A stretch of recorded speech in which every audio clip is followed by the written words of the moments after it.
Guys, Somnath કિચનમાં આપ સૌનું હાર્દિક સ્વાગત છે। તો આજે આપણે બનાવવાના છે ફ્રૂટ સલાડ। તો એના માટે મેં 2 લીટરથી ઉપર દૂધ છે આપણું, તો એને ઉકાળીને અડધું કરવાનું છે અને એમાં મેં 1 નાની વાટકી ખાંડ નાખી દીધી છે પહેલાં જ। તો આપણે એને ચલાવતા રહેવાનું છે અને અડધી કલાક ઉકાળીને અડધું દૂધ કરી નાખવાનું છે। ગાઈસ, આપણું દૂધ આટલું અડધું કરી નાખ્યું છે અને મેં ઠંડુ મૂકી દીધું હતું, તો દૂધ ઠંડુ થઈ ગયું છે।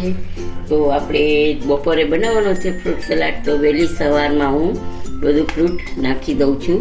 અહીંયા ચીકુ ઝીણા ઝીણા એકદમ સમારેલા છે, દાડમના દાણા છે, આ એપલ ને ખમણેલું છે અને કેળા છે।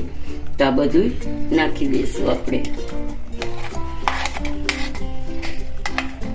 અને દ્રાક્ષ નાખવી જોઈએ। દ્રાક્ષ તમારે જ્યારે સર્વ કરવાનું હોય ને ત્યારે નાખી શકો, નહીં તો દૂધ થોડુંક ખટાશના હિસાબે પેલું થઈ જાય,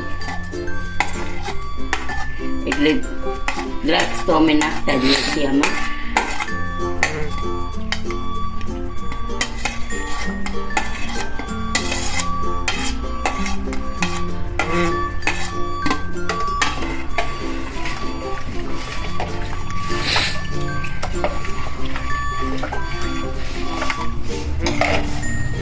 હવે આપણે એને એકદમ ઠંડુ કરવા રાખી દઈશું ફ્રીજમાં। તો જો ગાઈસ, આપણું ફ્રૂટ સલાડ તૈયાર છે। તો તમને આજનો વિડીયો કેવો લાગ્યો તે જરૂરથી જણાવજો। સબસ્ક્રાઈબ કરજો, લાઈક કરજો, શેર કરજો અને કમેન્ટ કરજો। જય શ્રી કૃષ્ણ।